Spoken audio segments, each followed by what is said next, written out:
The self-made man is a myth. You know, in life, as we go through the season, winter is a time to reflect on the coldness and harshness of life. Behind me in one of my state parks that I'm at, actually, as you can see, the fountain, there's a little bit of like ice hanging down from where the water is hitting this tree. And, you know, the coldness of life is really starting to set in.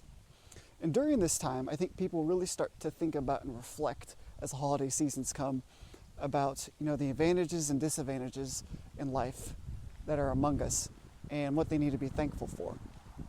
And I think looking at life from the winter framework can help us come to the realization of just how much the self-made man idea is a myth and that it's not true.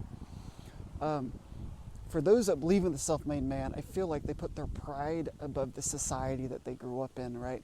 They don't really fully comprehend what all has been given to them at birth, even if, you know, they come from a very humble start.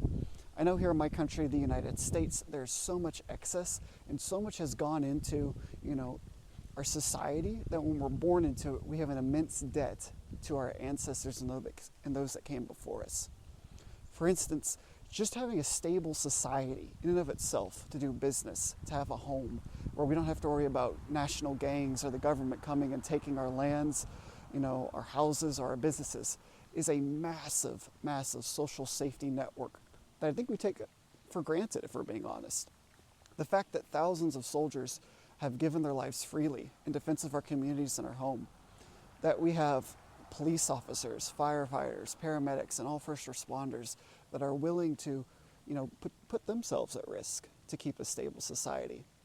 I think we also, if we get caught up in this idea of the self-made man, we forget about the struggles of, you know, the common worker, you know, the doctor, the lawyer, the engineer, you think of the plumber, the electricians, everyone that goes into running a stable society, we tend to forget about, right? We dismiss. We also dismiss all the public infrastructure. When we think of roads, buildings, you know, we think about internet to watch this video. All of these things are things that the person that believes in the self-made man tend to forget about. They forget that so much of their life has been set up for them at birth, especially in a developed country like the United States. We could look into this further, right? Just to think about everything that came up to lead to your existence.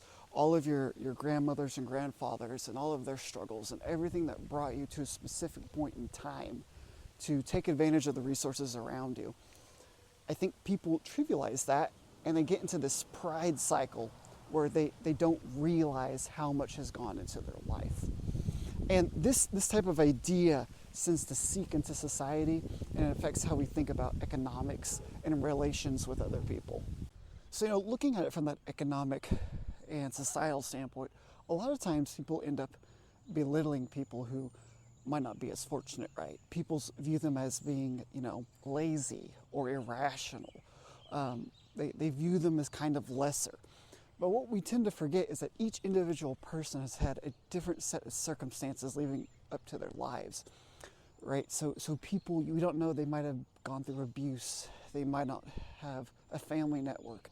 They could have a chronic illness or a mental illness. And all of these things play into the individual and the circumstances they're in. And a report from the USDA I read in prepping for this video states that 47.4 million Americans suffer from food insecurity, with 7.2 million of those being children. And all of these people, if you compound, you know, in this decade so far, we've had, you know, COVID, inflation, all sorts of runaway, like food prices and housing. So many people in life have been set up at a lower disadvantage without anything, like those children, you know, that's USDA reported. I mean, through no fault of their own. They've come into a world where it's food insecurity. And the self-made man forgets this. It forgets that there's a system at large that is beyond himself, right? And because of this, it ends up getting locked into like this pride of himself. And there's a quote that I love, a proverb that says, "A society grows great when old men plant trees in whose shade they shall never sit." You know, we need as those with excess. And I'm speaking to myself, right? Obviously, if I have time to come out to a park and record this video, if I have plenty of leisure time, I need to be giving more of my resources back to the community I came from. We need to be that example. We need to be the ones to realize, I was been put in a situation. I've had, a loving family. I've had an environment. I've had education to where I need to give back. And, sometimes in life there can be discomforts, like in the winter season that we're in. Take a moment as each one of us, as we travel, right? As we go from our house to our car or our car from our work, we might feel a little cold, and especially at night coming home from work as the days grow shorter, we're going to start to feel that cold more. But in those moments, right, try to think about those that aren't just cold for a couple of minutes as they commute, but are cold their whole lives, or they're going to be cold this whole winter season, right? They've got nowhere to go. They don't have a good coat. They don't have a home. They don't have a car.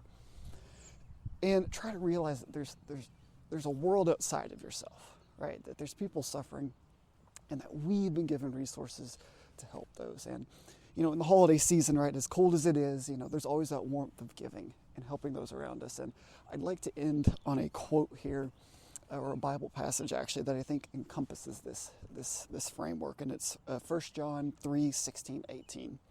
And it says, "Hereby perceive we the love of God, because he laid down his life for us.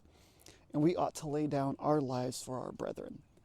But whoso hath this world's good, and seeth his brother have need, and shutteth up his bowels of compassion for him, how dwelleth the love of God in him?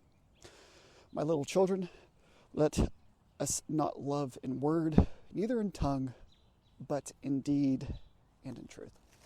And I understand the hubris of me making a video and saying a bunch of words. But again, this video is also centered at me. I understand I also have to give, and that we should be focused on helping those that might not have as much, not have the same advantages that we did in this life.